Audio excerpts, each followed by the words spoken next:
সুপ্রিয় দর্শক, আসসালামু আলাইকুম। আমি সোহাগ শিকদার আপনাদের সকলকে আমন্ত্রণ জানাচ্ছি রংপুর রাজ জমিদার বাড়ি থেকে। এটা একটা ঐতিহাসিক স্থাপনা। এই স্থাপনাটা আপনার রংপুর সদরেই অবস্থিত।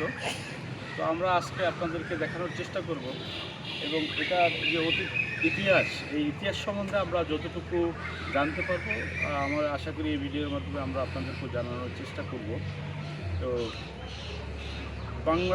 বাংলাদেশ বাঙালি যে শত বছরের বা হাজার বছরের কৃষ্টি কালচার, এই কৃষ্টি কালচারগুলিকে আমরা আসলে যেখানে যাচ্ছি সেখানে যতটুকু নজরে আসছে, যতটুকু এর সম্বন্ধে ধারণা নিতে পারতেছি, এই ধারণাটা আপনাদের মাঝে ছড়িয়ে দেওয়ার প্রয়াস থেকেই আসলে আমাদের এই ক্ষুদ্র প্রচেষ্টা।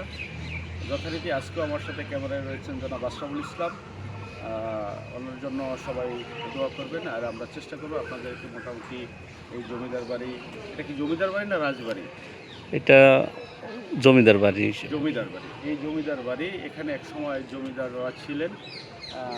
দীর্ঘদিন এই জমিদাররা এখন আর এখানে নেই, কিন্তু এই জমিদারদের যে আবাসস্থল, তাদের ব্যবহার্য কিছু জিনিসপত্র, এগুলো এখানে সুরক্ষিত রয়েছে। আপনারা দেখতে পাচ্ছেন খুব সুন্দরভাবে। যদি আমরা একটু দিক থেকে দেখাই, এটা হচ্ছে জাস্ট প্রবেশ পথ, যেখান থেকে আমরা ঢুকলাম। এখানে আপনার মোটরসাইকেল এবং প্রাইভেট পার্কিং করার ব্যবস্থা আছে।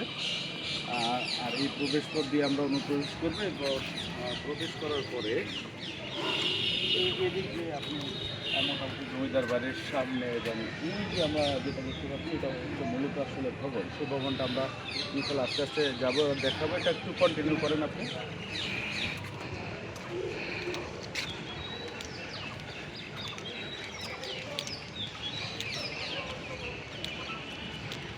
মানে মোটামুটি যেই শোভাবর্ধন বা সৌন্দর্য বর্ধনের জন্য যেই বৃক্ষরাজির সমারোহ থাকার কথা, আলহামদুলিল্লাহ এখানে মোটামুটি সেটাকে খুব যত্ন সহকারে রাখার একটা চেষ্টা কর্তৃপক্ষ করেছেন। পরিবেশটা অনেক সুন্দর। এখানে আমরা শোভাবর্ধনকারী বেশ কিছু বৃক্ষ দেখতে পাচ্ছি। ভাই, আপনি কি এখানকার স্টাফ? কিছু কথা বলতে পারবেন? এটা সম্বন্ধে ধারণা দিবেন আমাদেরকে। আচ্ছা, ঠিক আছে, থ্যাংক ইউ। আচ্ছা, আমরা লিখে আছি।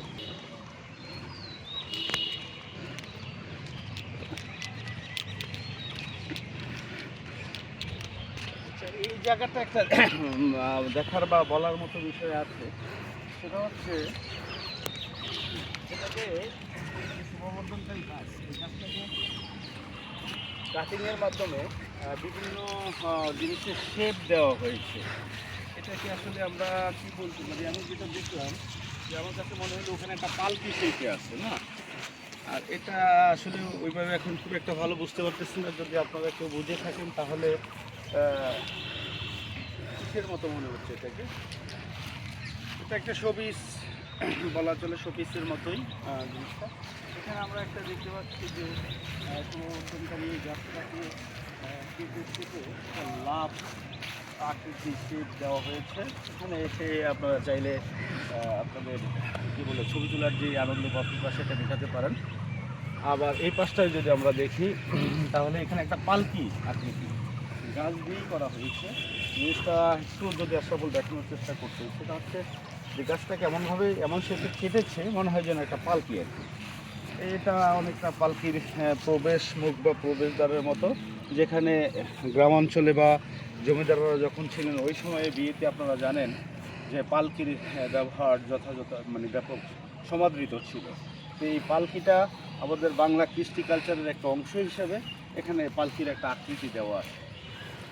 আর এটা যেটা আমরা দেখতেছি সেটা হচ্ছে যে এখানে একটা বিউটি বর্ধন করার চেষ্টা করেছেন ওনারা, গাছগুলিকে একটা সুন্দর শেপে নিয়ে এসে।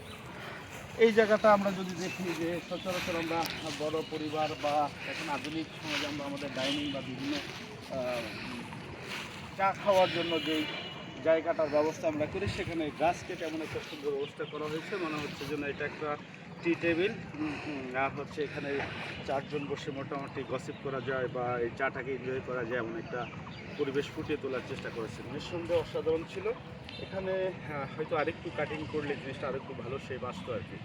তো আশা করি আপনাদেরকে দেখানোর চেষ্টা করেছি। আশা বল আরেকটু ভালোভাবে ঘুরে পুরো লুকটা কি আসতেছে, বোঝা যাচ্ছে যে এটা একটা ডাইনিং টেবিল, জি। টেবিলের চারপাশে 4টা চেয়ার। জি। Thank you. এখানে আমরা দেখতে পাচ্ছি একজন স্কার্ট করা নারীর আকৃতির একটা গাছকে এমন একটা শেপে নিয়ে আসা হয়েছে, মনে হচ্ছে কিশোরী বা যুবতী নারীর স্কার্ট পরা, বা ওই যে জমিদাররা যে ধরনের এক সময় ব্রিটিশদের এই পোশাকগুলি সচরাচর ওনারা মহিলারা পরিধান করতেন, আমার কাছে যেটা মনে হয় দেখে এরকম সেই ব্রিটিশ ললনাদের একটা সজ্জা এখানে ফুটিয়ে তোলার চেষ্টা করা হয়েছে।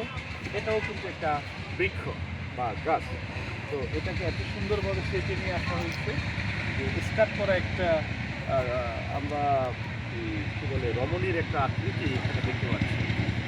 তো এটা আপনাদেরকে দেখালাম, ধন্যবাদ। এরপরে আরও যে বিউটিফুল পিপল আপনাদেরকে যেটা দেখাচ্ছিলাম আর কি, সেটা হচ্ছে ওই জায়গায় আমরা দেখেছি গাছকে বিভিন্ন শেপে কেটে বিভিন্ন জিনিসের আকৃতি দেওয়া হয়েছে।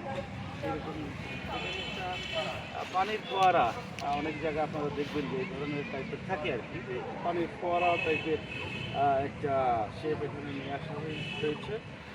আর এই পাশে আমরা যদি দেখি তাহলে এখানে শহীদ মিনার,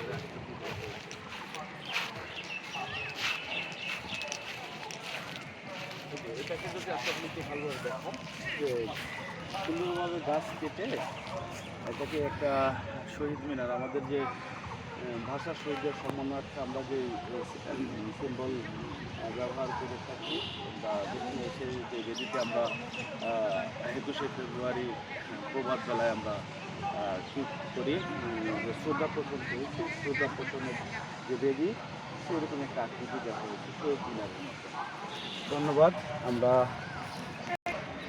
আচ্ছা, এই জমিদার বাড়ি ভ্রমণে এসে ধর্মপ্রাণ মুসল্লিরা নামাজ আদায় করার জন্য পরবর্তীতে এখানে একটা মসজিদের ব্যবস্থা করা হয়েছে। এটা হচ্ছে উজু করার স্থান, এখানে একটা টিউবওয়েল রয়েছে, একটা মসজিদের ব্যবস্থা আছে আর কি। এখানে যারা ধর্মপ্রাণ মুসলিমরা আসবেন, আপনারা ইচ্ছে করলে আপনারা এখানে আপনাদের নামাজের বা সালাত আদায় করার সুযোগ পাবেন।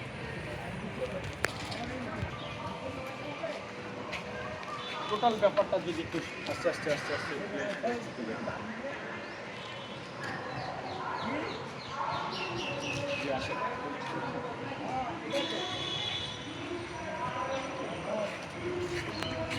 আমরা দেখতে পাচ্ছি আসলে এখানে বিভিন্ন ধরনের দর্শনার্থীরা, বিভিন্ন বয়সের বিভিন্ন শ্রেণীর দর্শনার্থীরা এখানে আসেন তাদের একটা সুন্দর টাইম স্পেন্ড করার জন্য, ইতিহাস ঐতিহ্যকে জানার জন্য।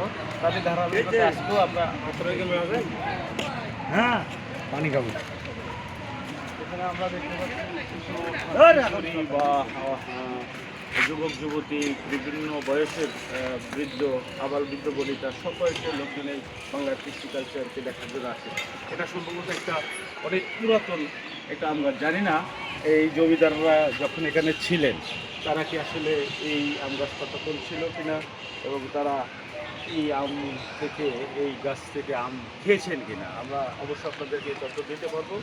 এখানে যিনি আছেন দায়িত্বরত তার সাথে আলাপ করার পরে আপনি তো আশা বলছি যদি টোটাল এনভায়রনমেন্ট একটু দেখেন।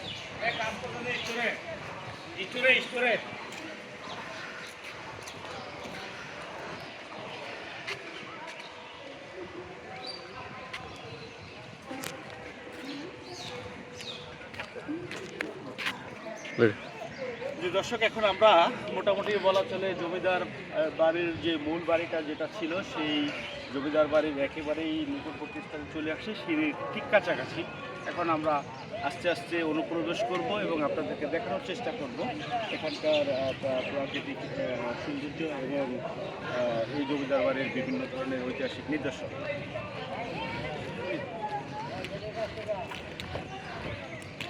এখানেও খুব সুন্দর একটা ব্যবস্থা রয়েছে।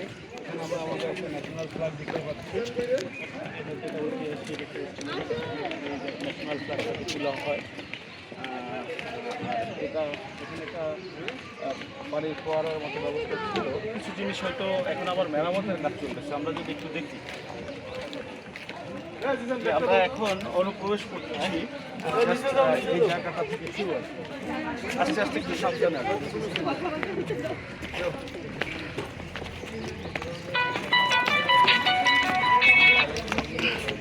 রিয়াদ তারপর কি পরে পরে ওই আপনার কাছে সেরেন আমরা তো আচ্ছা আমরা মোটামুটি একটা স্তর বেয়ে উপরে স্তরে আমরা এন্ট্রি নিতে পারবো। নিচে আমরা এখন দাঁড়িয়ে আপনাদের সাথে কথা বলবো। আপনারা দেখতে পাচ্ছেন যে এখানে অ্যাকচুয়ালি কিছু নির্মাণ কাজ, নির্মাণ বলতে এটাকে রিপেয়ার যেটাকে বলে, অনেক পুরাতন হওয়ার কারণে যেটা ঝুঁকিপূর্ণ হয়েছে সেটাকে সংস্কারের কাজ চলতেছে। তো এই সংস্কারের কাজটা হয়ে গেলে হয়তো এটা আর একটু নতুন সৌন্দর্য, নতুন একটা আদল আসবে। যদিও পুরাতন আদলেই তারা চেষ্টা করবে হয়তো এটাকে ফুটিয়ে তোলার জন্য।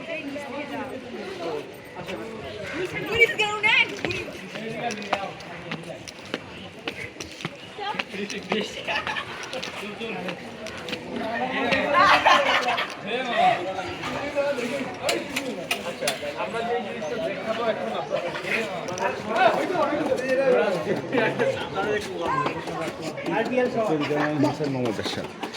এখানে প্রিয় দর্শক আরেকটু পাশে জানা যে জিনিসটা আপনাদেরকে দেখাতে চাচ্ছি, এই ভবনটা কি একটা সময় বাংলাদেশের সাবেক প্রয়াত রাষ্ট্রপতি লেফটেন্যান্ট জেনারেল হুসেইন মোহাম্মদ এরশাদ বাংলাদেশের সুপ্রিম কোর্টের একটা ব্রাঞ্চ এখানে নিয়ে এসেছিলেন, যেটা কার্যক্রম কিছুদিন হয়তো এখানে চলেছিল। পরবর্তীতে সেই জিনিসটা আবার ঢাকায় স্থানান্তর করা হয়। তো সেটারই একটা দেখতেছি 18ই মার্চ 1984 সালে এই ঘটনাটা, মানে এই কার্যক্রমটা উনি করেছিলেন। আমরা যদি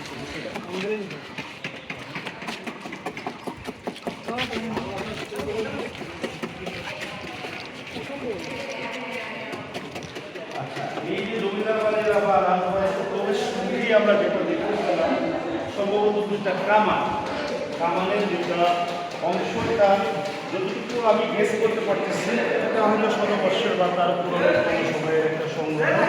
এটা সত্যি একটা আদি নিদর্শন হিসাবে এটা বলাই চলে। এখানে আমরা দেখতে পাচ্ছি ওই কামানের মুখে নিচের যে অংশটা সম্ভবত এই দুটো যুক্ত হয়ে একটা কামান ছিল আর কি।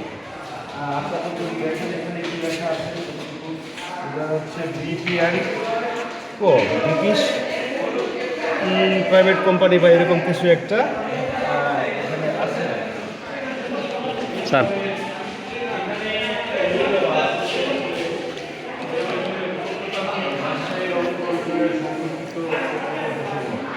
এখানে এসে আমরা যেটা দেখতে পেলাম সেটা হচ্ছে রাজশাহী এবং রংপুর অঞ্চলের প্রত্নতান্ত্রিক যে সমস্ত নিদর্শনগুলি এখনো বাকি রয়ে গেছে বা এখনো দৃশ্যমান হয়েছে দেখার মতো, সেই জিনিসগুলি আসলে এখানে তুলে দেওয়া হয়েছে একটা মানচিত্রের মতো করে। সেখানে আমরা দেখতে পাচ্ছি লালমনিরহাট, কুড়িগ্রাম, তারপরে আছে নীলফামারীতে আছে, আছে পাবনা, নাটোর, সিরাজগঞ্জ, নাচারিবাড়ি, এটসেট্রা। আমরা যদি আরেকটু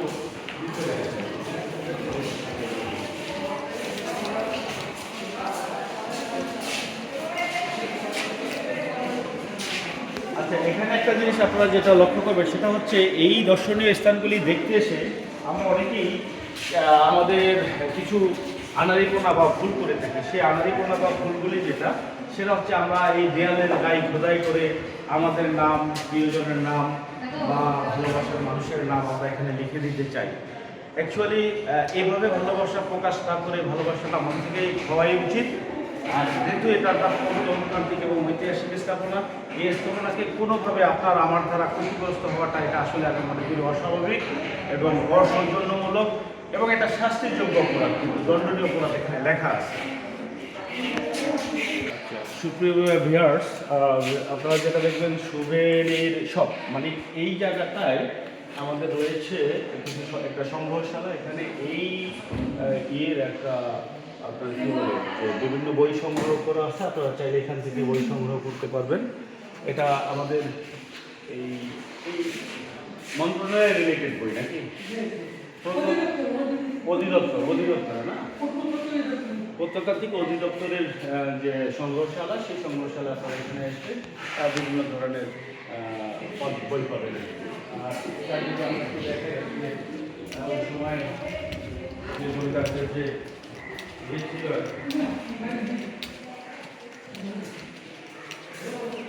যে বাইরের অংশটুকু এতটুকুই ছিল, এরপরে আমরা আপনাদেরকে ভিতরের অংশ নিয়ে যাব। ধন্যবাদ সবাইকে তখন দেখার জন্য।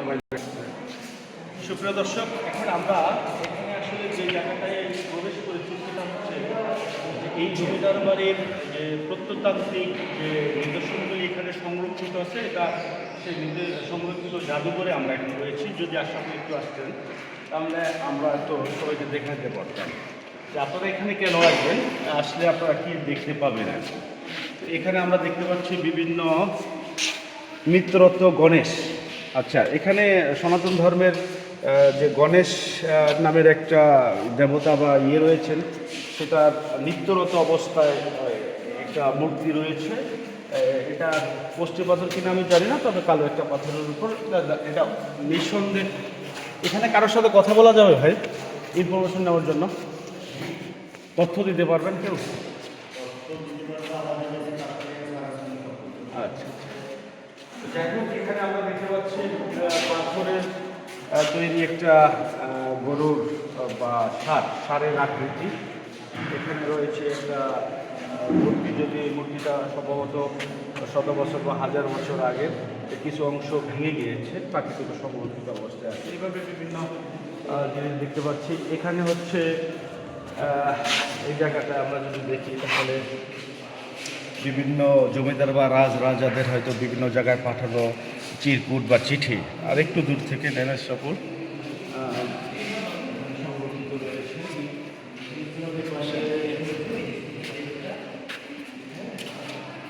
এই জিনিসটা দেখে আসলে খুব একটা অনুমান চেনার উপায় নেই। আমি আসলে জিনিস তো এটা চিন্তা করতেছি না, অনেকটা একটা বন্য প্রাণী আকৃতির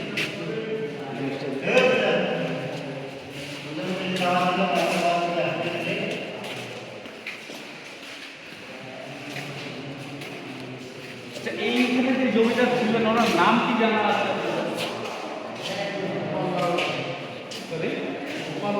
গোপাললাল। সর্বশেষ মানে এখানে যে অবস্থান করেছেন গোপাললাল নামে একজন হিন্দু জমিদার ছিলেন, তাই না? আচ্ছা, আমরা এখানের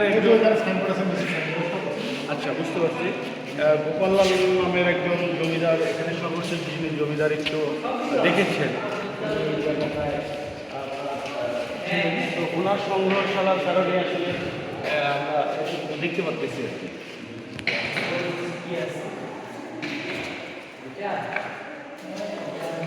এই যে চেয়ার বা টেবিল, এটার যে আদলটা দেখা যাচ্ছে সম্ভবত আসলে এটা সেই জমিদার চেয়ার বা টেবিল এখনো সংরক্ষিত আছে।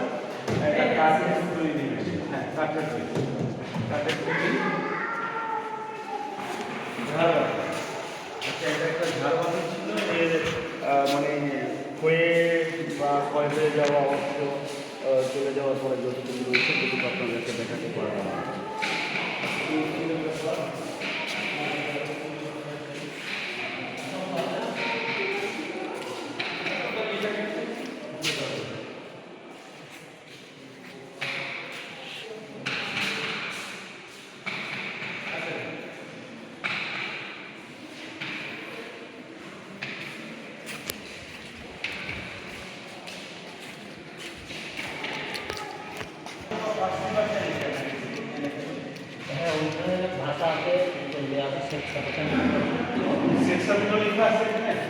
আচ্ছা, সুপ্রিয় দর্শক, একটা কথা আসলে না বলেই নয়, এখানে এসে আমরা একটা দারুণ জিনিস পেয়েছি। আপনারা আরব নাসিক শিক্ষাদের কথা অনেকে শুনেছেন, তো ওনার লেখা এখানে অ্যারাবিক ভাষা অথবা উর্দু ফার্সি ভাষার বিভিন্ন লেখা আমরা দেখতে পাচ্ছি। যদিও এই ভাষা সম্বন্ধে আমার ভাষা জ্ঞান না থাকার কারণে আমি আসলে এখানে কী লেখা আছে সেটা খুব একটা ভালো বলতে পারবো না। তবে এখানে যা দেওয়া আছে, পবিত্র কুরআনের হাতে লেখা একটা অংশ আছে, পবিত্র কুরআন, তারপরে হচ্ছে পবিত্র কুরআন শরীফ, ফার্সি কবিতা, সম্রাট আওরঙ্গজেবের স্বহস্তে লেখা। আচ্ছা, এই যে একটা ফরমান বা চিঠি বা কিছু, এটা মুঘল সম্রাট আওরঙ্গজেবের নিজের হাতের লেখা, এটাও এখানে সংরক্ষিত আছে আর কি। আর এখানে আছে বেগম রোকেয়ার স্বহস্তে লেখা চিঠি। আচ্ছা, এই যে বেগম রোকেয়া, আপনারা জানেন নারীর জাগরণের এক অগ্রদূত বেগম রোকেয়া এই রংপুর অঞ্চলের এক মহিষী নারী। উনি জন্মগ্রহণ করেছেন এই অঞ্চলে, বাট উনি সারা বাংলাদেশের নিপীড়িত নারীদের যে জেগে ওঠার যে মূর্ত প্রতীক ছিলেন সেই বেগম রোকেয়া। আপনারা জানেন এখানে বেগম রোকেয়া নামে একটা বিশ্ববিদ্যালয় রয়েছে, সেই বেগম রোকেয়ার স্বহস্তে লেখা একটা চিঠিও এখানে সংরক্ষিত আছে। তো এই ছিল এতটুকু। আর এখানে প্রত্নতান্ত্রিক কিছু নির্দেশনা আছে। এটা কি ভাই হাতির দাঁত? আচ্ছা, এখানে আমরা যেটা দেখতে পাচ্ছি আর কি অনেক পুরাতন সময়ে সংগ্রহ করা। লাইটিংয়ের কি কোনো ব্যবস্থা আছে ভাই? লাইটিং বিদ্যুৎ নেই, কাজ করতেছে। আচ্ছা, ধন্যবাদ। এখানে আমরা দেখতে পাচ্ছি বেশ বড় আকৃতির বড় দুইটা হাতির দাঁত সংগ্রহ করা আছে, অরিজিনাল হাতির দাঁত। তো এটা আসলে এখানে ছুঁয়ে দেখা ও ধরে দেখা এগুলি একটু নিষেধাজ্ঞা থাকার কারণে আমার হয়তো সেই সুযোগটা হয়নি। যাই হোক, প্রত্নতান্ত্রিক জিনিস বা ঐতিহাসিক জিনিসগুলিকে আসলে নষ্ট করা না করে উপভোগ করাটাই ভালো, বা এখান থেকে শিক্ষা নেওয়া এটা হচ্ছে আমাদের মূল কাজ। তো এই ছিল, এতটুকু আপনাদেরকে দেখাইতে পেরেছি। এগুলি বিভিন্ন ধরনের সংগ্রহশালা। আচ্ছা, এই যে এখানে আমরা কিছু বাসন কোসন বা দেখতে পাচ্ছি যে গ্রামীণ জীবনযাত্রায় ব্যবহার করা হতো মাটির তৈরি জিনিস, এগুলি কি ওই জমিদার সময়ের? জমিদারের আগে। এই জমিদার বাড়িটা কত বছরের ভাই?